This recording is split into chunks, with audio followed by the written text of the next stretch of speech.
बिस्मिल्लाहिर्रहमानिर्रहीम। अस्सलाम वालेकुम। उम्मीद करता हूँ सब खैरियत से होंगे। आज की वीडियो में हम लोगों ने समझना है के मेथड को।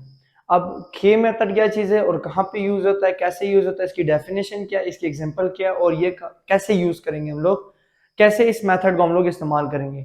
जैसे कि पिछली वीडियो में आप लोग सीख के आए कंपोनेंडो डिविडेंडो का ये मेथड था, वो आप लोग सीख के आए। प्रोपोर्शंस का चैप्टर पढ़ रहे हैं, वेरिएशन पढ़ रहे हैं। क्लास 10 की बुक का चैप्टर नंबर 3 है ये वेरिएशन, आप आज की वीडियो में आप लोग पढ़ रहे हैं। वेरिएशन, प्रोपोर्शन, रेशो वगैरह में आप लोग सीखते रहे हैं कि कैसे आप लोग किसी चीज़ को सिंपलेस्ट फॉर्म में ला सकते हैं, किसी चीज़ को बहुत छोटा कर सकते हैं, किसी चीज़ की रेशियो को निकाल सकते हैं, प्रोपोर्शंस को फाइंड आउट कर सकते हैं। तो ये सारी चीज़ें आप लोगों ने पिछले वीडियोस में आई होप सीख ली होंगे। ठीक है, तो आज की वीडियो में हम लोगों ने के मेथड को बड़े ही इजी मेथड के साथ, बड़े ही इजी अंदाज के साथ समझेंगे और इस मेथड को समझ के ये भी सीखेंगे कि हम लोगों ने इसको इस्तेमाल करना है प्रैक्टिकल लाइफ में, कहाँ यूज होता है, इसकी डेफिनेशन क्या है, इसका फॉर्मूला क्या है, इसका मेथड क्या है, सारा कुछ आज की वीडियो में आप लोगों का कॉन्सेप्ट में क्लियर कर दूंगा। ठीक है, बस इतना आपसे गुजारिश है कि आप लोगों ने मेरा छोटा सा काम कर देना, चैनल को कर दीजिए सब्सक्राइब। आपके सब्सक्राइब करने से हमें जो है ना थोड़ी सी अप्रिशिएशन मिल जाती है, हमें थोड़ा बहुत हौसला मिल जाता है कि हाँ, हमें हमारे काम का जो उजरत है, जो हमारे काम का हमारे फीस जैसी होती है वो हमें मिल रही है। तो आप लोगों को बहुत थैंक्स कि आप लोग इतना टाइम निकाल के ये वीडियोस वगैरह देखते हैं, तो मैं आपका भी शुक्रगुजार हूँ। और आप जैसे ही मेहनती स्टूडेंट्स हैं, जैसे हम लोग, मतलब मैं भी तो एक यंग जनरेशन में हूँ, तो हम लोग जो है सब ने मिल के इस कौम को बनाना। तो कौमें जो है ना, नाच गाने, कौमें जो है ना, ये टिकटॉक और इन चीज़ों से कौमें नहीं बनती। कौम बनती है एक विजन से, एक ख्वाब से। और विजन और ख्वाब कैसे आता है, ये सोचे कैसे आती है कि सब कुछ मुमकिन है, ये पढ़ने से आती है। आप जितना एजुकेशन को एक्सप्लोर करेंगे, जितना एजुकेशन को आम करेंगे, आपका मुल्क उतना तरक्की करेगा। ठीक है, तो ये एक दो तीन बातें जो थी ये मेरे दिल में थी, बताना था आप लोगों को, तो बता दिया। और आई होप मेरे चैनल से आप लोगों को बहुत फायदा हो रहा होगा, आप लोगों ने बहुत कुछ सीखा होगा मैथमेटिक्स से रिलेटेड। और जो है ना मैथ के ट्रिक्स सीखे होंगे, आप लोगों के लिए मैथ बहुत ही सिंपल हो चुकी होगी।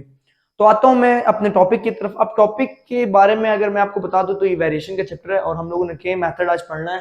जैसे आपको नजर आ रहा है के मेथड, यहाँ पे मैंने थोड़ी बहुत अपने लिए पहले ही सारा कुछ लिख लिया ताकि फिर वीडियो के बीच में हमारे पास टाइम ना वेस्ट हो, हम लोग इसको बस डिटेल से पढ़ते जाएं। ठीक है, ठीक है, सबसे पहले इसकी डेफिनेशन को पढ़ लेते हैं जो मैंने सर्च की और जिसके बारे में मैंने पढ़ा। तो कहता है कि आपके पास के मेथड क्यों यूज होता है।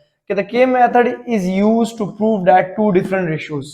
आपका जो के मेथड है ना, ये टू डिफरेंट रेशियोज को क्या करता है, यूज होता है और प्रूफ करने के लिए यूज होता है। प्रूफ करने के लिए कैसे यूज होता है, वो ये के मेथड हम लोग तब यूज करते हैं जब हमारे पास दो साइड्स होती हैं, left hand side equals to right hand side, और left hand side equals to right hand side को प्रूव करने में ये के मेथड काम आता है। ठीक है, पहली बात तो आप लोगों को डेफिनेशन के बारे में कोई ना थोड़ी बहुत नॉलेज आ गई है कि के मेथड क्यों यूज होता है। K method is used to prove that two different ratio, हमारे पास दो डिफरेंट रेशियोज के अंदर ये चीज यूज होती है। ठीक है, द सेकंड इज रेशियो। अब रेशियो क्या चीज है, रेशियो आपके डिवाइड को कहा जाता है। रेशियो किस चीज को कहा जाता है, डिवाइड को कहा जाता है। अच्छा, रेशियो अगर प्रैक्टिकल लाइफ में यूज करें ना, मिसाल के तौर पर आपको मैं एक जनरल मिसाल दे दूं, आपकी क्लास में स्टूडेंट्स हैं जी 40, और मतलब आपकी क्लास होगी जी 10th ए, सेक्शन क्या हो गया ए, एंड 10th बी के अंदर कितने स्टूडेंट्स हैं 20। अब ये तो आप लोगों को पता है कि भाई हम लोग उनसे 50% ज्यादा है, आपको रेशो का पता चल गया। इसको कहते हैं रेशो, कि आप लोग उनसे कितनी मिकदार आगे है, आपकी उनसे तादाद कितनी ज्यादा है। अगर यही चीजें पॉइंट्स में आ जाए, यही चीजें जो है ना वेरिएबल्स के अंदर आ जाए, यही चीजें जो है ना, और तो आप लोग इसको प्रैक्टिकल लाइफ में भी यूज कर सकते हैं। ठीक है, मिसाल के तौर पे आपकी क्लास में 37 है, दूसरी क्लास में 13 है, आप लोग डिवाइड करें, डिवाइड की फॉर्म में जो आंसर आपको निकल आएगा प्रोपोर्शन। तो रेशो किस चीज को, रेशो का मैं कॉन्सेप्ट समझा रहा हूँ।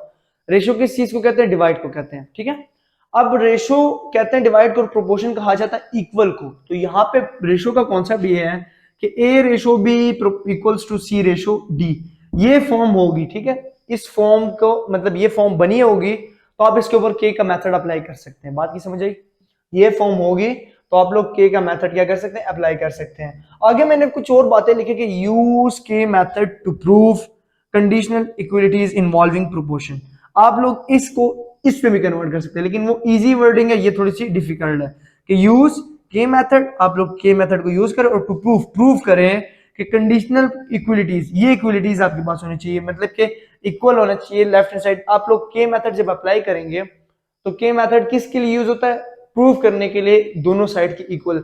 अगर आंसर इक्वल आ जाता है तो इक्वलिटीज के लिए यूज होता है के मेथड, ठीक है। मतलब आपके पास कोई दो साइड है जो इस फॉर्म में है, आप उसके ऊपर के का मेथड अप्लाई करते हैं और के का मेथड अप्लाई करने के बाद वो आंसर इक्वल आ जाता है, तो कंडीशनल इक्वलिटीज है इन्वॉल्विंग प्रोपोर्शन के अंदर, ठीक है।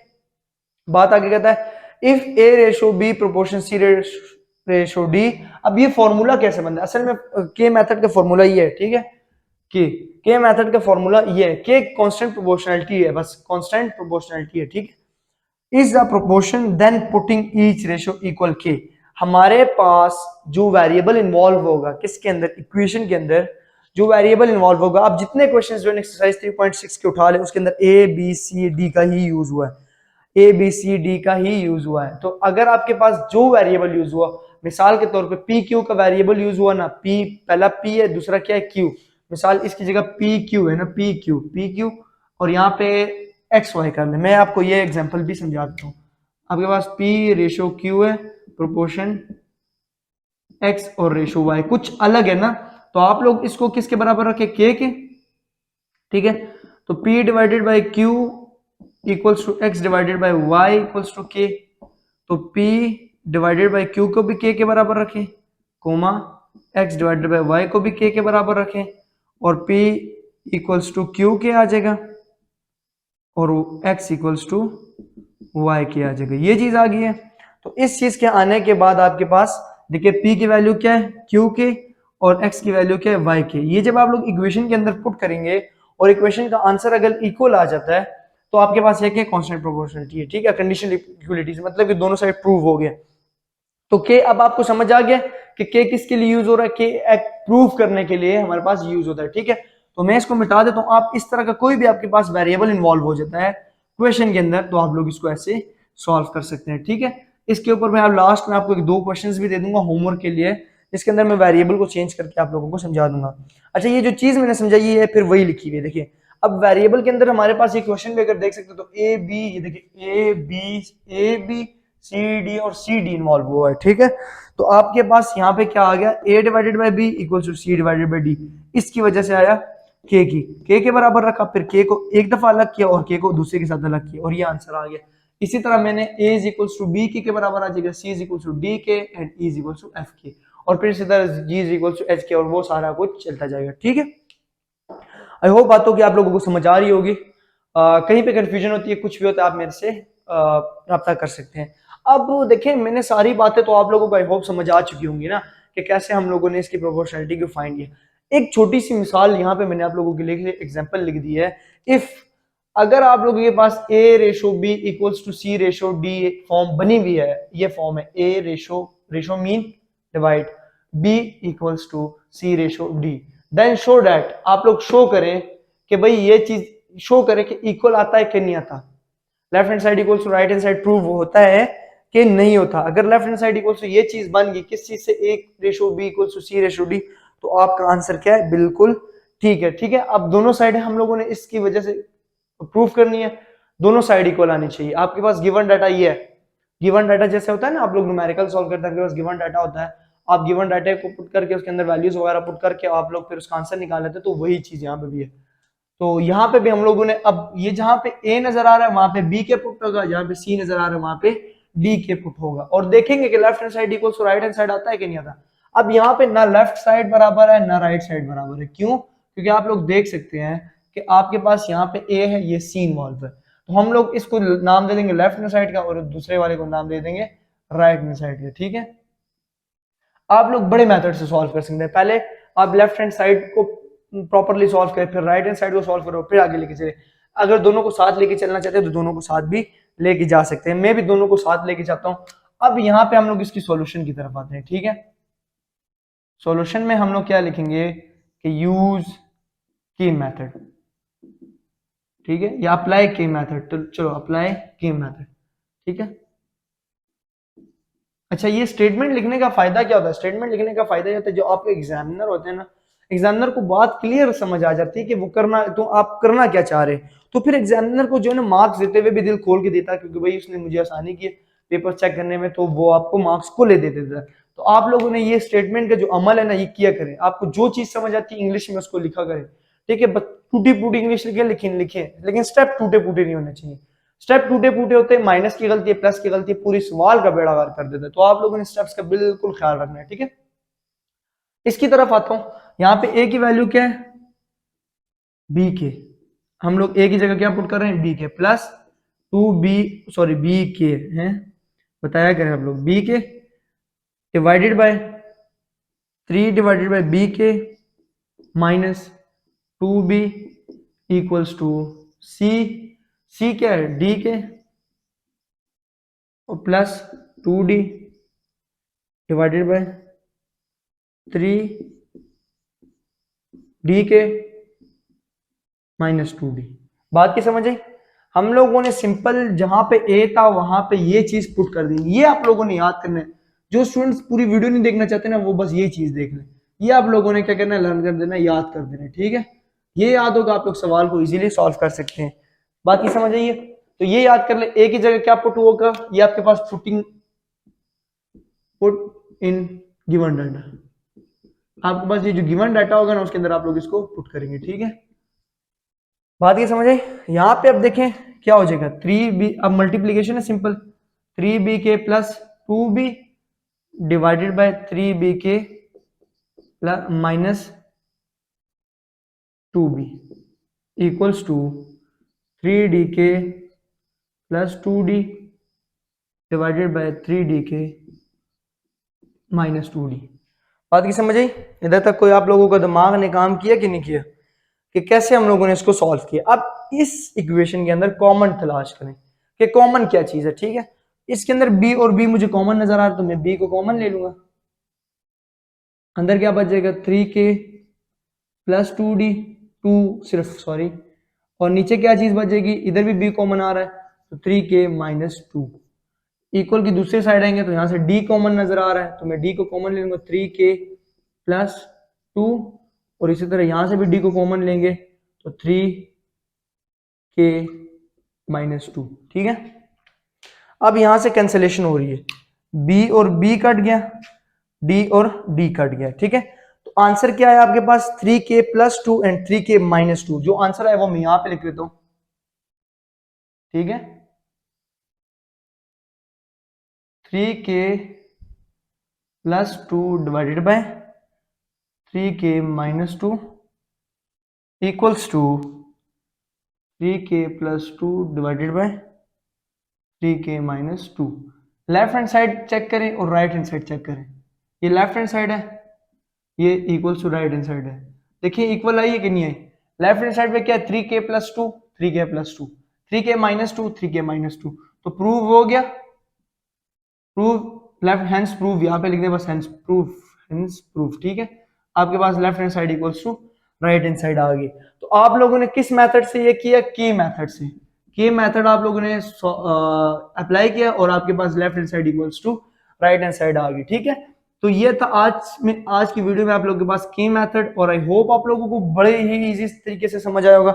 इस तरह के बहुत सारे क्वेश्चंस मेरे पास यहाँ पे मौजूद है।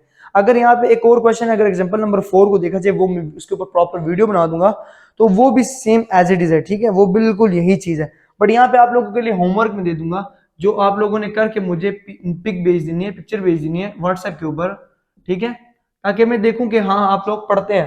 तो यहाँ पे मैं एक एग्जांपल आप लोगों को दे रहा हूँ होमवर्क के लिए। If a divided by b equals to C, book से ही दे रहा हूँ, ठीक है, आपकी बुक में मौजूद भी ये।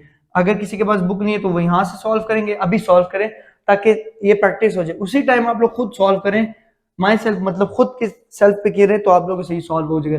देन शो डैट आपके पास ये फॉर्म है, a ratio b equals to c ratio d equals to e ratio f, और आप लोगों ने देन प्रूव करना है a cube plus C cube plus next क्या है आपके पास, C cube E plus E cube divided by B cube plus D cube plus F cube, और ये बराबर होना चाहिए किसके, A C E divided by B D F.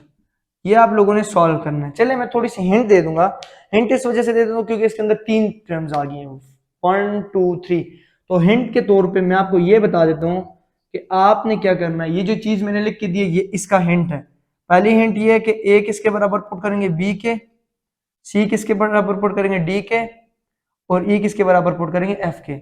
आपने राइट हैंड साइड को छेड़ना ही है। चले राइट हैंड साइड भी छेड़ लेंगे। राइट हैंड साइड के अंदर वैल्यू को पुट कीजिएगा। यहाँ पे क्या सीन है कि यहाँ पे भी ए सी ई की पुट करेंगे और यहाँ पे ए सी ई की वैल्यू पुट करेंगे। तो ए की वैल्यू क्या है, बी के का होल क्यूब, प्लस सी की वैल्यू क्या है, डी के का होल क्यूब, और ई की वैल्यू क्या है, एफ के का होल क्यूब। डिवाइड के फॉर्म में क्या आ जाएगा, B cube plus D cube plus F cube.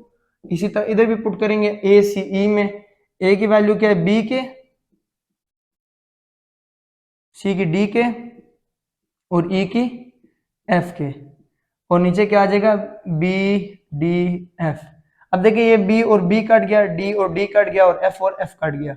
वहां पे जो चीज बची सिर्फ के क्यूब बच गई। मैंने पूरा सवाल ही सॉल्व कर दिया। यहाँ के ऊपर आप लोग फॉर्मूला जब अप्लाई करेंगे, B cube plus D cube plus F cube, इन तीनों में से कुछ भी कॉमन आ रहा है, वो जो कॉमन आ रहा है वो के क्यूब आएगा, क्योंकि बी क्यूब के क्यूब प्लस डी क्यूब के क्यूब प्लस एफ क्यूब के क्यूब। इन तीनों में से आप लोगों ने के क्यूब को बाहर निकाल लेना है। बचेगा क्या, पी क्यूब। मिसाल के तौर पर ऐसे आप लोगों ने के क्यूब निकाल लिया, जब आप मल्टीप्लाई करेंगे तो अंदर बचेगा B cube plus D cube plus F cube, और नीचे भी यही है बी क्यूब, तो ये नीचे वाले से कट जाएगा, तो के क्यूब इक्वल्स टू के क्यूब। तो इसका जो आंसर आपके पास आ रहा है वो मैं आपको बता देता हूँ। लेफ्ट हैंड साइड पे क्या आएगा, क्यूब के क्यूब, और राइट हैंड साइड पे आएगा के क्यूब। तो इस तरह आप लोगों ने इसको सॉल्व करना है, ठीक है। आई होप आज की वीडियो में आप लोगों ने के मेथड को बड़ा इजी तरीके से सीखा होगा। और ये सवाल मैंने उठाया हुआ क्लास 10 की बुक में से, पेज नंबर मेरे ख्याल में 66 है। आई होप आप लोगों को वीडियो में क्लियरली समझ आ चुका होगा कैसे हम लोग इस इक्वेशंस को सॉल्व करते हैं, कैसे हम लोग के मेथड को सॉल्व करते हैं, के मेथड की डेफिनेशन क्या है, के मेथड कहाँ पे यूज होता है, प्रैक्टिकल लाइफ में कैसे यूज होता है, इक्वेशन क्या है, इसका फॉर्मूला क्या है। सारी बातें आज की वीडियो में आप लोग सीख चुके होंगे। आई होप आप लोगों को मेरी वीडियो से बहुत ज्यादा जो है ना हेल्पफुल मिल रहा होगा। आप हेल्प कर देंगे, मदद हो रही होगी आप लोगों की। तो आप लोगों की अगर मदद हो रही तो हमारी मदद भी आप लोगों का फर्ज है कि आप लोग इसको सब्सक्राइब करें और आगे शेयर किया करें, ठीक है। अगर कहीं पे मेरे से मिस्टेक होती है, कुछ भी होता है, आप मुझे बता सकते हैं ताकि हम उस मिस्टेक को दूर करें, क्योंकि इंसान से गलती होती रहती है, ठीक है। और पहली बात तो ये होगी। दूसरी बात ये कि कहीं देखिए बोर्ड के ऊपर जब मैं सवाल सॉल्व करता हूँ तो मिस्टेक प्लस माइनस की आप लोग बता दिया करें। मैं आप लोग ज्यादातर कोशिश किया करें कि सवाल को रटा ना मारा करें कि ये सवाल कैसे होगा। आप लोग रटा मार लेते, ये कॉन्सेप्ट क्लियर करें। आपके कॉन्सेप्ट क्लियर है बिल्कुल, आप लोग ये चीज सीखे ये होगा कैसे। ये मत सोचे कि बस ये हो गया और इसको रटे मारे, ये समझे कि ये होगा कैसे, वो सवाल कैसे होगा जो भी करा रहा हूं, और फिर उस कॉन्सेप्ट को जहन के अंदर बैठाए। मैथ स्टेप्स को सीखे। फर्स्ट स्टेप के अंदर ये किया, सेकंड स्टेप के अंदर ये किया, थर्ड स्टेप के अंदर ये किया, फोर्थ स्टेप के अंदर ये किया। अगर आप लोग क्या करते हैं, आप लोग सिंप्लीफिकेशन सीखते हैं, रट्टा मारते हैं। आप लोग कहते हैं पहले के अंदर 2 प्लस हुआ, तीसरे के अंदर ये हुआ और ये वो, ये नहीं। स्टेप सीखे। पहले के अंदर हम लोगों ने क्या किया, के मल्टीप्लाई किया, डिवाइड किया, फिर आगे ये वो सारी बातें। तो इससे आप लोगों को बहुत ज्यादा फायदा होगा, और आई होप आप लोगों को मेरे चैनल से भी फायदा हो रहा होगा। सो नेक्स्ट वीडियो में इंशाल्लाह इसकी एक्सरसाइज 3.6 को हम लोग देखेंगे। 3.6 तक के लिए मोहम्मद फिजान को दीजिए इजाजत। अपना ख्याल रखिएगा। अल्लाह हाफिज़।